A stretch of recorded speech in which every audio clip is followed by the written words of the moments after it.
Keberhasilan aparat penegak hukum dalam menyelesaikan sebuah konflik seringkali diukur dari seberapa banyak pelaku yang berhasil dibawa ke jeruji besi.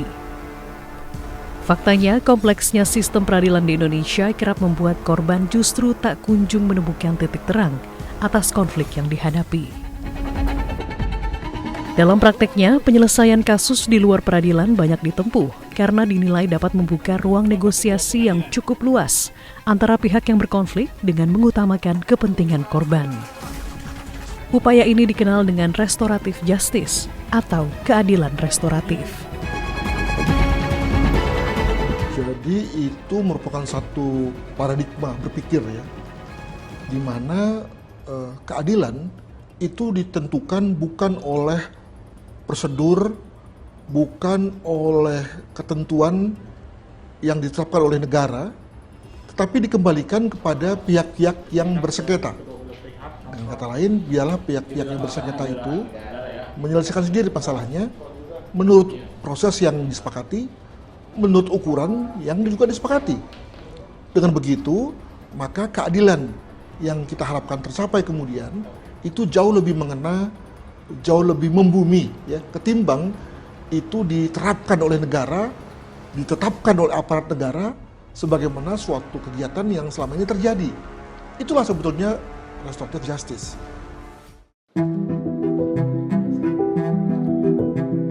Jika sebelumnya jalur restoratif merupakan upaya penyelesaian konflik secara informal di luar jalur peradilan semata, kini keadilan restoratif telah tertuang dalam Perpol nomor 8 tahun 2021 tentang penanganan tindak pidana berdasarkan keadilan restoratif.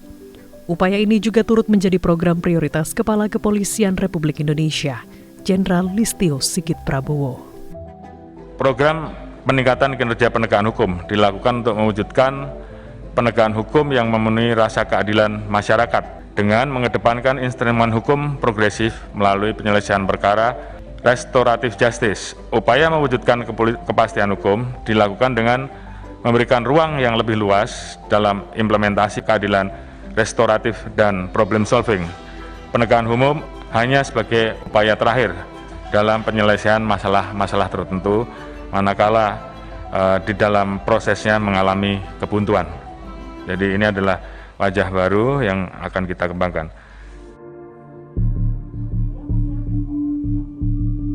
Meski mengedepankan kepentingan korban, tidak semua konflik dapat diselesaikan menggunakan keadilan restoratif. Nah, RJ sendiri secara keseluruhan, kalau kita kaitkan dengan beberapa dasar hukum yang sudah dibuat oleh Kapolri, oleh Jaksa Agung gitu ya, maka kurang lebih ada 3 yang menjadi ketentuan umum. Yang pertama adalah bukan kasus yang mengakibatkan korban nyawa. Ya, jadi dengan kata lain, bunuh itu udah jelas nggak mungkin lah, gitu ya. Korban yang di mana korban serius seperti perkosa misalnya itu tidak mungkin misalnya di RJ-kan. Yang kedua juga menunjukkan adanya niat baik dari dari pelaku. Ya. Niat baik ini bukan hanya sekedar saya tobat gitu, tapi bahwa memang ada track record gitu ya. Dan yang ketiga adalah bahwa yang paling penting adalah kesediaan dari korban untuk kemudian mengakhiri kasusnya dengan cara non penal. Pada 100 hari pertama kebijakan ini berlaku di kepolisian, sebanyak 1.864 kasus berhasil diselesaikan melalui jalur restoratif. Angka ini terus meningkat setiap tahunnya. Pada tahun 2023 lalu, tercatat ada sebanyak 18.175 kasus yang diselesaikan dengan prinsip keadilan restoratif, dari total 288.472 angka tindak kejahatan. Kepolisian pun terus mengedukasi aparatnya untuk memahami keadilan restoratif secara komprehensif. Pada tahun 2022 misalnya, seorang pengemudi sepeda motor di Nusa Tenggara Barat malah dijadikan tersangka karena membunuh 2 orang pelaku begal sebagai bentuk pembelaan diri. Karena pada saat itu penyidik melihat ketika mendapat laporan pada masyarakat diketemukan di TKP ada 2 orang dalam kondisi sekarat, ya luka bacokan semuanya, kemudian dibawa ke rumah sakit dan meninggal dunia. Maka penyidik berkesimpulan, ya korban begal tersebut ditetapkan sebagai tersangka. Dalam prosesnya, masyarakat langsung semuanya bereaksi. Polisi ini menggunakan cara apa melakukan penegakan hukum itu? Polisi betul-betul hanya textbook. Setelah dijelaskan peristiwa itu terjadi sebenarnya, maka Kapolda mengambil alih kasus tersebut dan ya dari proses penetapan tersangka yang dilakukan oleh Polres langsung dilakukan asesmen oleh Kapolda dan Kapolda langsung menetapkan bahwa penetapan tersangka dianulir dan langsung dihentikan proses penyidikannya. Selain mengedepankan kepentingan korban, keadilan restoratif juga menjadi solusi dalam menghadapi permasalahan overkapasitas lembaga pemasyarakatan. Direktorat Jenderal Pemasyarakatan Kementerian Hukum dan Hak Asasi Manusia mencatat, hingga 18 April 2024, total penghuni lapas, rutan, lembaga pemasyarakatan perempuan LPP, dan lembaga pembinaan khusus anak LPKA mencapai 263.940 orang. Sementara kapasitas lapas yang tersedia secara keseluruhan hanya diperuntukkan bagi 137.428 orang. Nah, di penjara, sebagaimana kita ketahui, ada situasi overcrowded, ada situasi di mana orang tidak mendapatkan pembinaan apapun, mutu kehidupannya rendah, belum lagi kemudian dia diterpa dengan kemungkinan dia juga menjadi orang yang tambah jahat gitu ya. Alhasil kemudian orang negara merasakan ada kerugian kalau orang masuk penjara begitu. Maka lalu sekarang ini ada satu usaha untuk rame-rame secara sistematis menghindari penalisasi namanya melalui RJ ini ya. Sebetulnya bukan hanya RJ, ada lagi nama-nama lain yang juga kemudian lalu dekat-dekat dengan RJ. Contoh misalnya Alternative Dispute Resolution, resolusi penyelesaian perselisihan di luar pengadilan ya. Ada lagi yang kita sebut sebagai mediasi non penal, jadi perdamaian di luar penal. Ada lagi pendekatan adat gitu ya, yang ujung-ujungnya adalah jangan ke penjara deh ya, kalau kita bisa selesaikan dengan konteks sesama pemangku adat, kenapa tidak gitu ya. Atau tadi kalau kita bisa damaikan perselisihan ini dengan cara ganti rugi, win-win, kenapa tidak ya, agar kemudian Anda sebagai pelaku tidak harus berakhir dengan penjara. Begitu. Adat istiadat menjadi salah satu faktor penting dalam berlangsungnya keadilan restoratif. Untuk itu, praktiknya di setiap daerah yang tersebar di 38 provinsi juga berbeda-beda. Salah satu daerah yang menerapkan keadilan restoratif adalah Kabupaten Sijunjung, Sumatera Barat. Tetua adat seperti Niniak Mama berperan penting dalam mengambil keputusan penyelesaian konflik masyarakat setempat.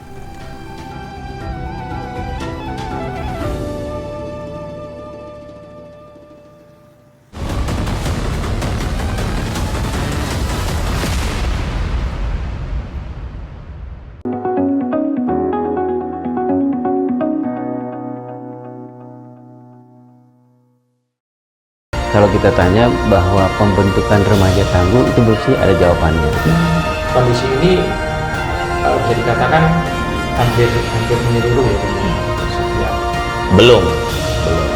Namun dalam perkembangan regulasi. Halo pemirsa Jawa Post TV, kembali lagi bersama program Up Close with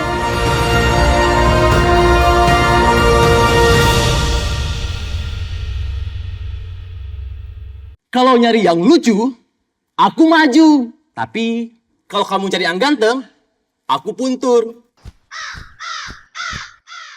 Sekian dan terima kasih. Ini sih bukannya kompor gas, malah kompor kayu. Yang nyalahnya mesti ditiup dulu. Kita bukan sekedar nyari yang lucu, tapi juga yang tangguh. Berani ambil risiko, kalau perlu kebal peluru. Kayaknya kebal peluru nggak perlu, Cak. Ini kan nyari komika, bukan debus. Nggak perlu kebal. Kalau peluru aja kebal, apalagi nanti penggorengan opini, kritikan, celaan.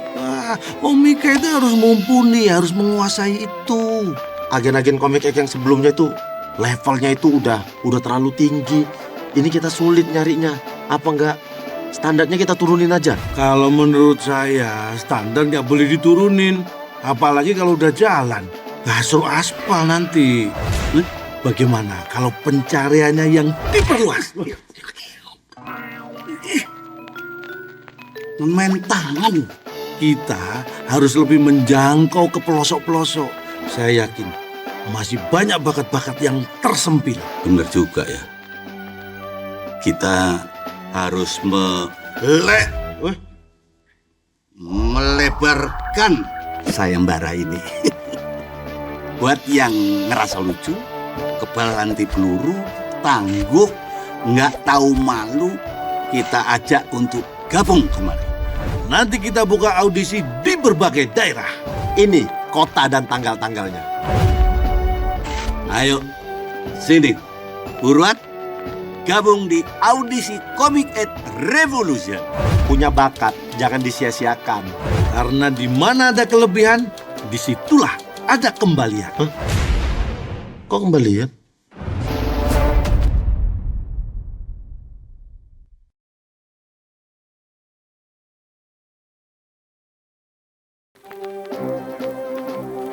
Para pejuang komedi, bergabunglah dengan Comic Ed Revolution dan kobarkan tawa ke seluruh Nusantara.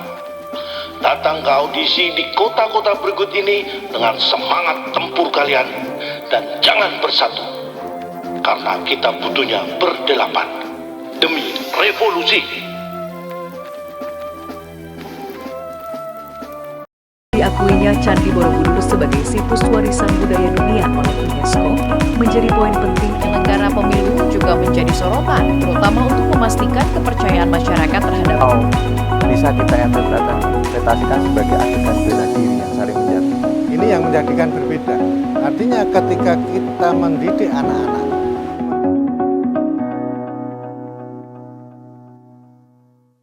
Kalau nyari yang lucu, aku maju. Tapi kalau kamu cari yang ganteng, aku puntur. Sekian dan terima kasih. Ini sih bukannya kompor gas, malah kompor kayu. Yang nyalahnya mesti ditiup dulu. Kita bukan sekedar nyari yang lucu, tapi juga yang tangguh. Berani ambil risiko, kalau perlu kebal peluru. Kayaknya kebal peluru nggak perlu, Cak. Ini kan nyari komika, bukan debus. Nggak perlu kebal. Kalau peluru aja kebal, apalagi nanti penggorengan opini, kritikan, celaan. Komika itu harus mumpuni, harus menguasai itu. Agen-agen komik yang sebelumnya itu levelnya itu udah terlalu tinggi. Ini kita sulit nyarinya. Apa enggak standarnya kita turunin aja? Kalau menurut saya standar nggak boleh diturunin. Apalagi kalau udah jalan. Suruh aspal nanti. Bagaimana kalau pencariannya yang diperluas? Main tangan. Kita harus lebih menjangkau ke pelosok-pelosok. Saya yakin masih banyak bakat-bakat yang tersempil. Benar juga ya. Kita harus melebarkan sayembara ini. Buat yang ngerasa lucu, kebal anti peluru, tangguh, nggak tahu malu, kita ajak untuk gabung kemarin. Nanti kita buka audisi di berbagai daerah. Ini kota dan tanggal-tanggalnya. Ayo, sini, buruan, gabung di audisi Comic Ed Revolution.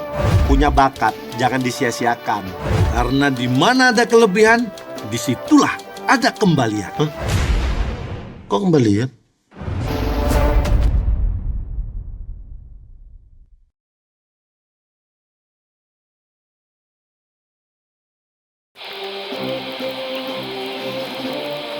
Saudara-saudara, komika-komika di seluruh pelosok negeri, sing-singkan lengan baju kalian dan bergabunglah di Comic Ed Revolution. Jadilah bagian baru dari komplotan kami dengan mengikuti audisi di kota-kota berikut ini. Salam revolusi. Perhubungan Budi Karya Sumadi usai rapat terbatas evaluasi Pasar Kombes Pol Wisnu Prabowo menjelaskan pelaku pembunuhan berinisial AAR menyerahkan diri setelah membuat ikan air tawar yang didominasi jenis ikan koi.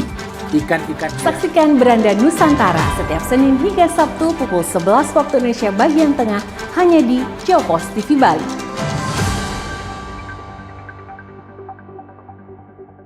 Kalau nyari yang lucu, aku maju. Tapi kalau kamu cari yang ganteng, aku puntur. Sekian dan terima kasih. Ini sih bukannya kompor gas, malah kompor kayu. Yang nyalahnya mesti ditiup dulu. Kita bukan sekedar nyari yang lucu, tapi juga yang tangguh. Berani ambil risiko, kalau perlu kebal peluru. Kayaknya kebal peluru nggak perlu, Cak. Ini kan nyari komika, bukan debus. Nggak perlu kebal. Kalau peluru aja kebal, apalagi nanti penggorengan opini, kritikan, celaan. Komika itu harus mumpuni, harus menguasai itu. Agen-agen komik yang sebelumnya itu levelnya itu udah terlalu tinggi. Ini kita sulit nyarinya.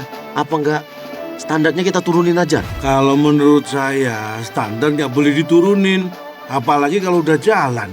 Gasol aspal nanti. Bagaimana kalau pencariannya yang diperluas? Main tangan. Kita harus lebih menjangkau ke pelosok-pelosok. Saya yakin masih banyak bakat-bakat yang tersempil. Benar juga ya. Kita harus melebarkan sayembara ini. Buat yang ngerasa lucu, kebal anti peluru, tangguh, nggak tahu malu, kita ajak untuk gabung kemarin. Nanti kita buka audisi di berbagai daerah. Ini kota dan tanggal-tanggalnya. Ayo, sini. Buruan, gabung di audisi Comic Aid Revolution. Punya bakat, jangan disia-siakan. Karena di mana ada kelebihan, disitulah ada kembalian. Kok kembalian?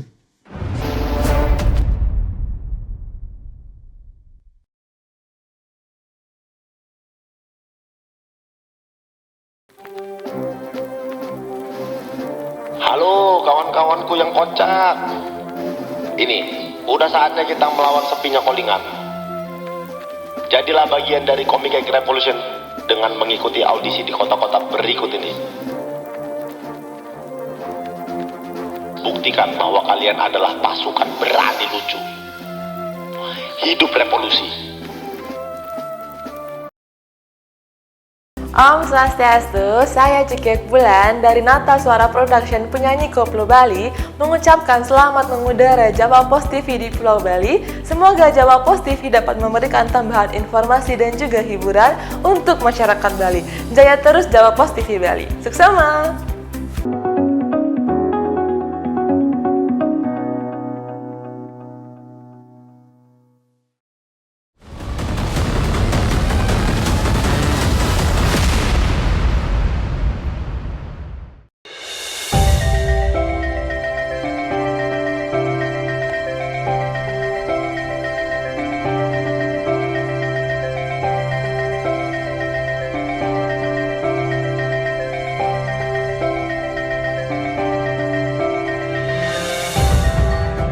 Salah satu wilayah di Indonesia yang menerapkan penyelesaian konflik melalui jalur keadilan restoratif adalah Sumatera Barat.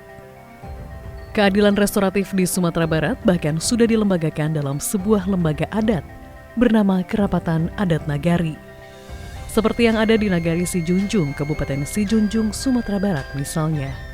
Wali Nagari Sijunjung menilai penyelesaian kasus melalui jalur restoratif lebih efektif dan mampu mengakomodir harapan kedua pihak yang berkonflik. Karena kalau di tingkat pengadilan perdata itu tidak sesuai dengan ekspektasi yang kita harapkan. Karena pertama ketidakpengetahuan kita dengan hukum perdata ini. Kemudian yang kedua tentu kita harus warga kita harus memakai jasa pengacara. Nah, kalau kita di Nagari, itulah yang memudahkan kita. Yang ujungnya adalah tujuannya adalah bagaimana sepakat kedua belah pihak, baik terlapor maupun pelapor. Nah, itu tujuan kita menggunakan restorasi ini. Sehingga memang kedua belah pihak keluar dari kantor wali atau setelah penyelesaian itu sama-sama ketawa, sama-sama gembira dia menerima hasil yang telah mereka sepakati. Kerapatan Adat Nagari adalah lembaga musyawarah masyarakat Minangkabau yang sudah ada sejak masa Kesultanan Pagaruyung. Di dalamnya terdapat Niniak Mama yang berwenang mulai dari menelaah sebuah konflik hingga memberi keputusan penyelesaiannya. Dalam masyarakat Minangkabau yang menganut sistem matrilineal, Niniak Mama adalah sebutan bagi paman dari pihak ibu yang berperan penting dalam unsur kehidupan masyarakat.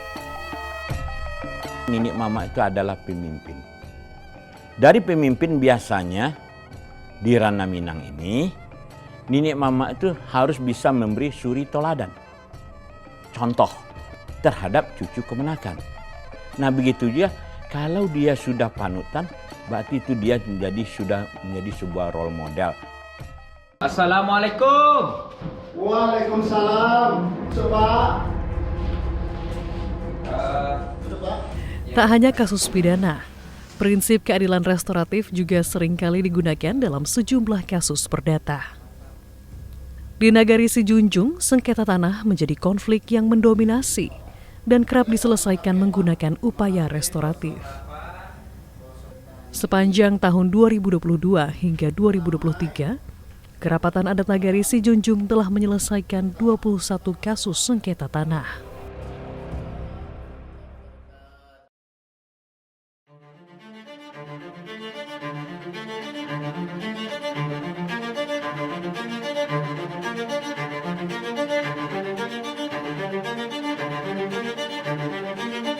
Status tanah di Nagari Sijunjung adalah tanah ulayat atau tanah bersama masyarakat adat setempat.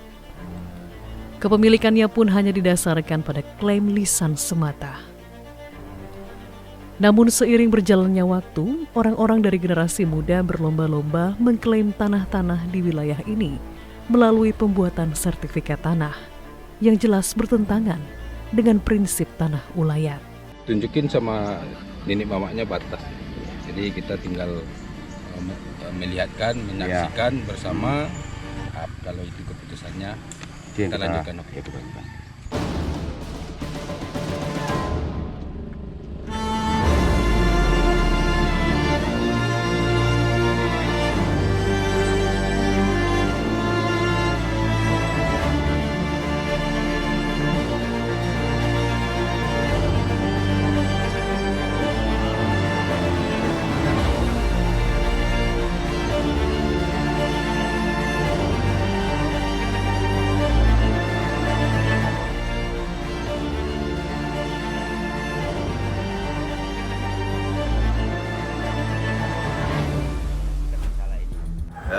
Bagaimana sebenarnya status tanah yang telah dipagar batasnya oleh saudara Randa.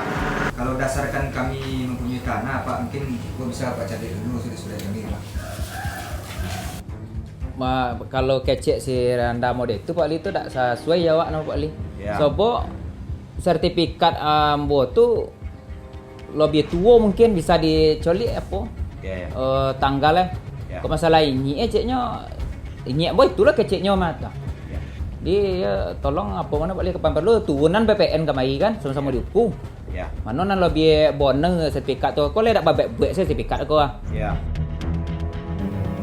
Dalam proses mediasi yang dilakukan oleh Kerapatan Adat Nagari, pihak kepolisian turut hadir untuk mengawasi jalannya mediasi sekaligus menentukan apakah konflik yang terjadi dapat diselesaikan melalui prinsip keadilan restoratif atau tetap ditempuh melalui jalur hukum.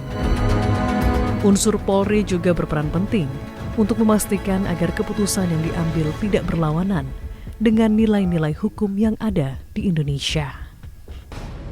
Takut gak dibawa mati dan naro soalnya. Bapak dia Randa kalau Randa bawa mati dan naro. Hah, Zul? Nah, itu.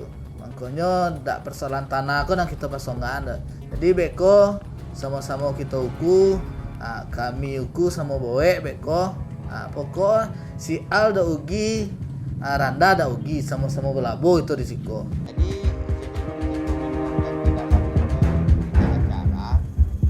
berdasarkan kesepakatan diantaranya pertama menyetujui batas tanah yang ditetapkan oleh nenek mama kedua belah pihak. Kesepakatan dari hasil mediasi juga dituangkan dalam surat perjanjian, ditandatangani kedua pihak yang bersengketa, para saksi, dan pihak kepolisian.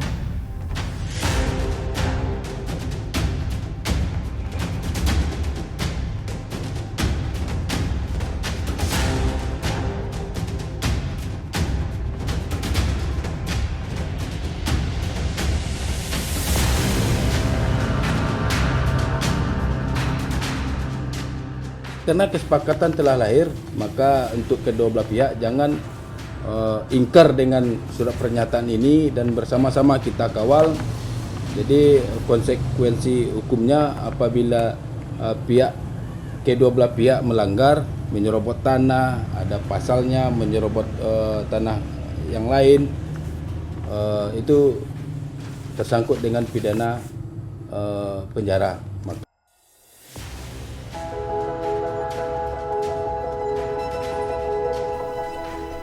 Dalam kasus sengketa tanah, setelah mediasi usai, seluruh pihak yang hadir akan meninjau langsung lokasi yang disengketakan untuk menentukan batas-batas tanah yang telah disepakati dalam proses mediasi.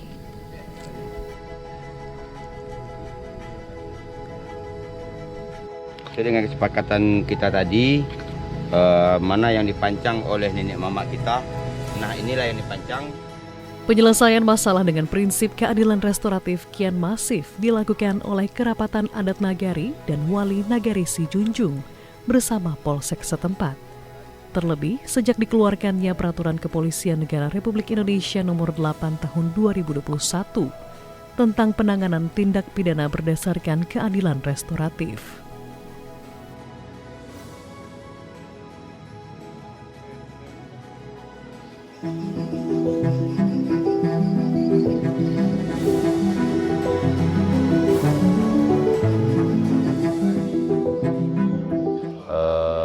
Dari mulai diterapkannya Perpol ini, kami dari Polsek Sijunjung bisa tidak menghantarkan para pihak yang berperkara ke tingkat proses peradilan berikutnya, sehingga dari laporan polisi yang masuk ke atau laporan yang masuk ke Polsek ini, di tahun 2021 kami sudah merestoratif justice 14 laporan atau 14 kasus, kemudian 2022 ada 10 kasus, 2023 9 kasus, terakhir 2024 ini dari 10 laporan yang masuk, 8 kami restoratif justice. Dari sekian permasalahan yang dilaporkan ke Polsek Sijunjung ini, alhamdulillah dengan masukan dari informasi yang kami dapatkan dari pemerintah Nagari maupun dari pihak pemangku adat, hampir secara keseluruhan dapat diselesaikan secara kekeluargaan, sehingga kedua belah pihak tidak perlu meningkat ke jenjang hukum yang lebih lanjut sampai ke kejaksaan maupun ke pengadilan. Namun, apakah penyelesaian konflik melalui keadilan restoratif sudah memenuhi unsur keadilan bagi masyarakat? Kalau menurut kami sangat berkeadilan. Karena kami selaku cucu kemenakan mendapatkan harta pusaka itu, mendapatkan ulayat, itu kan dari nenek mama, dari kaum ibu kami. Jadi tentu yang lebih paham tentang tanah, tentu yang memiliki itu adalah nenek mama. Jadi kami merasa adil kalau seandainya sengketa tanah itu diselesaikan dengan secara adat.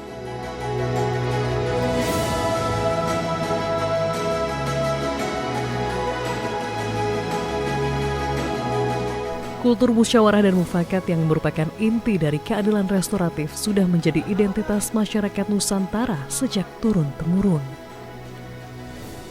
Tak hanya di Nagari Sijunjung, penyelesaian konflik berdasarkan prinsip keadilan restoratif juga berlaku bagi masyarakat suku Batak, khususnya di Tapanuli Utara, Sumatera Utara.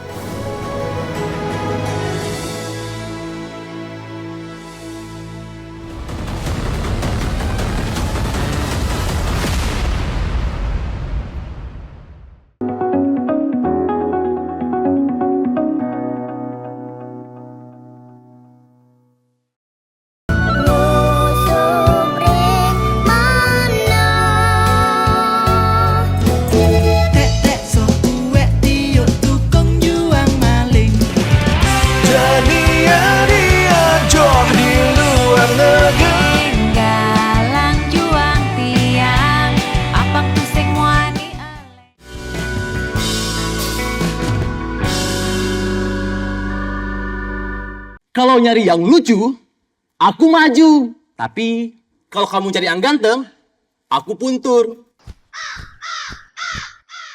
Sekian dan terima kasih. Ini sih bukannya kompor gas, malah kompor kayu. Yang nyalahnya mesti ditiup dulu. Kita bukan sekedar nyari yang lucu, tapi juga yang tangguh. Berani ambil risiko, kalau perlu kebal peluru. Kayaknya kebal peluru nggak perlu, Cak. Ini kan nyari komika, bukan debus.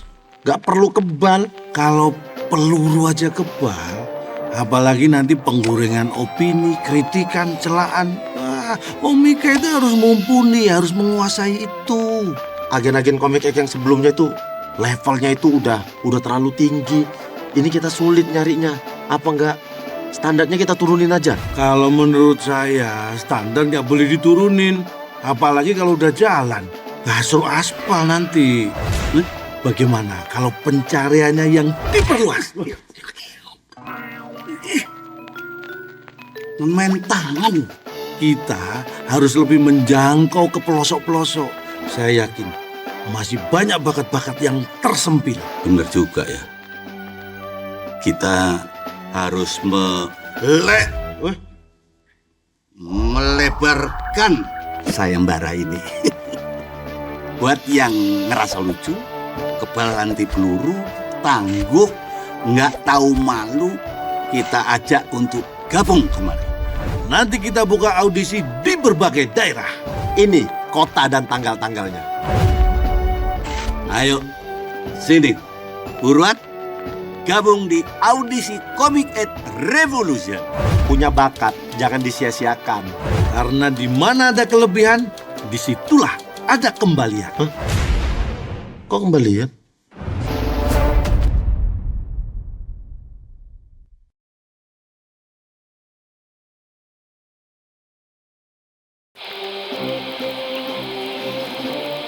Saudara-saudara, komika-komika di seluruh pelosok negeri, sing-singkan lengan baju kalian dan bergabunglah di Comic Aid Revolution. Jadilah bagian baru dari komplotan kami dengan mengikuti audisi di kota-kota berikut ini. Salam revolusi.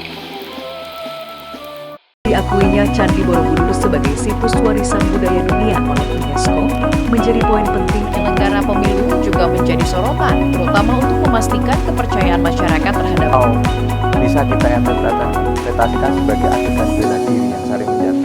Ini yang menjadikan berbeda. Artinya ketika kita mendidik anak-anak,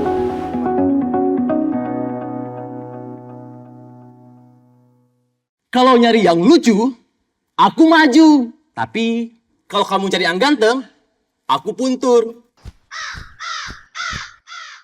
Sekian dan terima kasih. Ini sih bukannya kompor gas, malah kompor kayu. Yang nyalahnya mesti ditiup dulu. Kita bukan sekedar nyari yang lucu, tapi juga yang tangguh. Berani ambil risiko, kalau perlu kebal peluru. Kayaknya kebal peluru nggak perlu, Cak. Ini kan nyari komika, bukan debus. Nggak perlu kebal. Kalau peluru aja kebal, apalagi nanti penggorengan opini, kritikan, celaan. Komika itu harus mumpuni, harus menguasai itu. Agen-agen komik yang sebelumnya itu levelnya itu udah terlalu tinggi. Ini kita sulit nyarinya. Apa enggak standarnya kita turunin aja? Kalau menurut saya standar nggak boleh diturunin, apalagi kalau udah jalan. Suruh aspal nanti. Bagaimana kalau pencariannya yang diperluas? Main tangan. Kita harus lebih menjangkau ke pelosok-pelosok. Saya yakin masih banyak bakat-bakat yang tersempil. Benar juga ya. Kita harus melebarkan sayembara ini. Buat yang ngerasa lucu, kebal anti peluru, tangguh, nggak tahu malu, kita ajak untuk gabung kemari. Nanti kita buka audisi di berbagai daerah. Ini kota dan tanggal-tanggalnya. Ayo, sini. Buruan, gabung di audisi Comic Aid Revolution. Punya bakat, jangan disia-siakan. Karena di mana ada kelebihan, disitulah ada kembalian.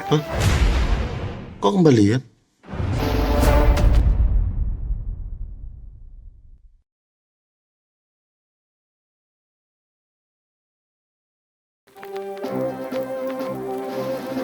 Halo kawan-kawanku yang kocak. Ini, udah saatnya kita melawan sepinya callingan. Jadilah bagian dari Comic Aid Revolution dengan mengikuti audisi di kota-kota berikut ini. Buktikan bahwa kalian adalah pasukan berani lucu. Hidup revolusi.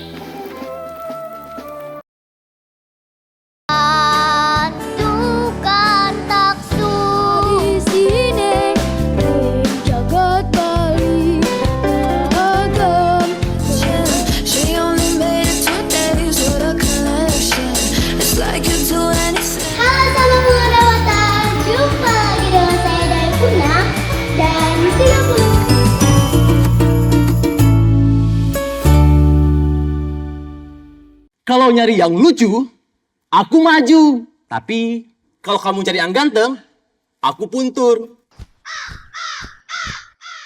Sekian dan terima kasih. Ini sih bukannya kompor gas, malah kompor kayu. Yang nyalahnya mesti ditiup dulu. Kita bukan sekedar nyari yang lucu, tapi juga yang tangguh. Berani ambil risiko, kalau perlu kebal peluru. Kayaknya kebal peluru nggak perlu, Cak. Ini kan nyari komika, bukan debus. Nggak perlu kebal. Kalau peluru aja kebal, apalagi nanti penggorengan opini, kritikan, celaan. Komika itu harus mumpuni, harus menguasai itu. Agen-agen komik yang sebelumnya itu levelnya itu udah terlalu tinggi. Ini kita sulit nyarinya. Apa nggak standarnya kita turunin aja? Kalau menurut saya standar nggak boleh diturunin. Apalagi kalau udah jalan, gasol aspal nanti. Bagaimana kalau pencariannya yang diperluas? Main tangan. Kita harus lebih menjangkau ke pelosok-pelosok. Saya yakin masih banyak bakat-bakat yang tersempil. Benar juga ya. Kita harus melebarkan sayembara ini. Buat yang ngerasa lucu, kebal anti peluru, tangguh, nggak tahu malu, kita ajak untuk gabung kemari. Nanti kita buka audisi di berbagai daerah. Ini kota dan tanggal-tanggalnya. Ayo, sini, buruan, gabung di audisi Comic Aid Revolution. Punya bakat, jangan disia-siakan. Karena di mana ada kelebihan, disitulah ada kembalian. Kok kembalian?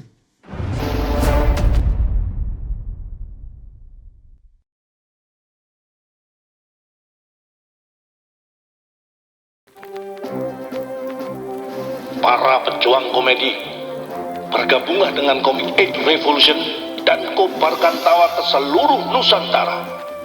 Datang ke audisi di kota-kota berikut ini dengan semangat tempur kalian dan jangan bersatu, karena kita butuhnya berdelapan demi revolusi.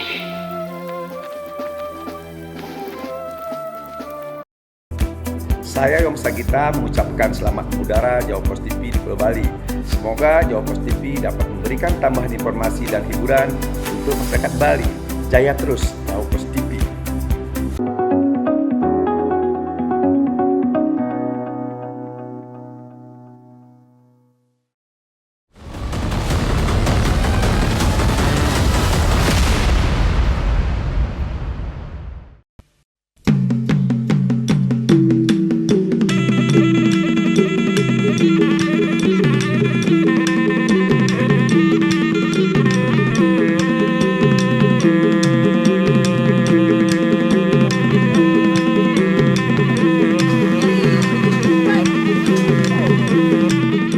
Jika di Sumatera Barat praktik keadilan restoratif ada di bawah wewenang Kerapatan Adat Nagari, maka di Tapanuli Utara, Sumatera Utara terdapat falsafah Dalihan Natolu.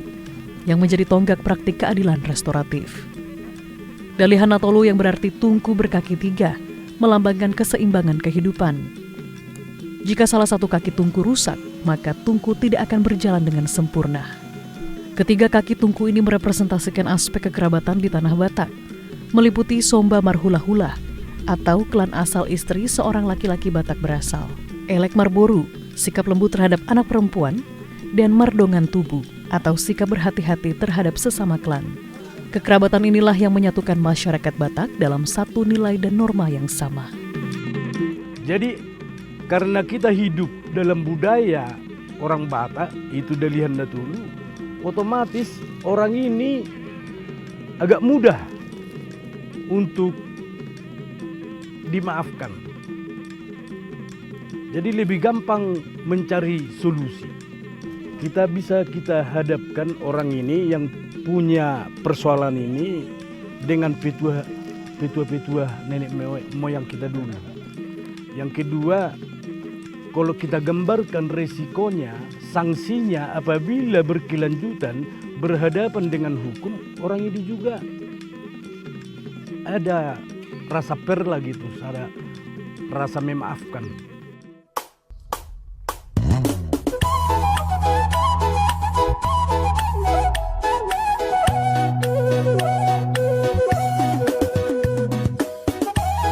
Di Desa Sipultak, Tapanuli Utara, kami berkesempatan melihat proses restoratif terhadap sebuah kasus penganiayaan.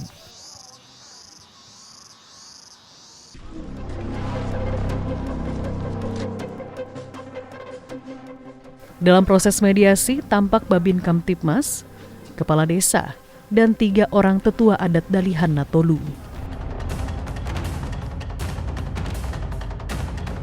Salah satu petua nenek moyang kita dikatakan di sana bahwa dangadong hau nama si jonokan dang masiososan. Artinya biasa dong hau nama masiososan, nama jonok masiososan terkait persoalan kalian berdua. Kalian abang beradik. Di dalam kekeluargaan biasa persoalan timbul. Tapi yang dituntut bagi kita semua, kita harus mampu memahami persoalan dan menyelesaikan persoalan. Kalau perdamaian ini sekarang saya terima. Kenapa? Ke depan masyarakat desa Sipultak tidak sembrono berbuat. Itu yang penting. Saya lanjutkan sampai kemanapun. Terserah udah aja kalau kayak gitu. Loh, karena kamu yang salah. Kan cuma lewat saya. Kau tinju. Kan? Tu sokong nomor nama yang tahu. Saya kan mau tahu penom.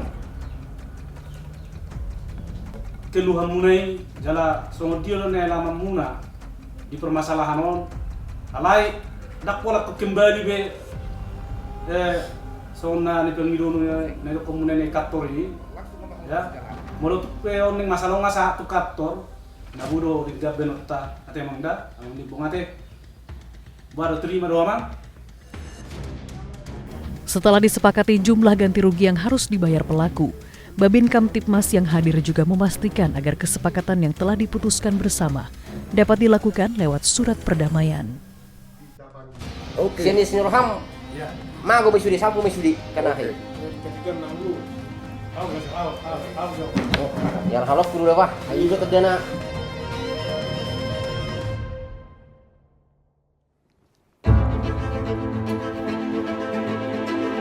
Tingkat restoratif di Tapanuli ini cukup meninggi karena itu merupakan suatu penyelesaian masalah di tingkat desa yang dilaksanakan oleh Dalihan Natolu yang merupakan tokoh adat bersama dengan kepala desa dan Babin Kamtipmas.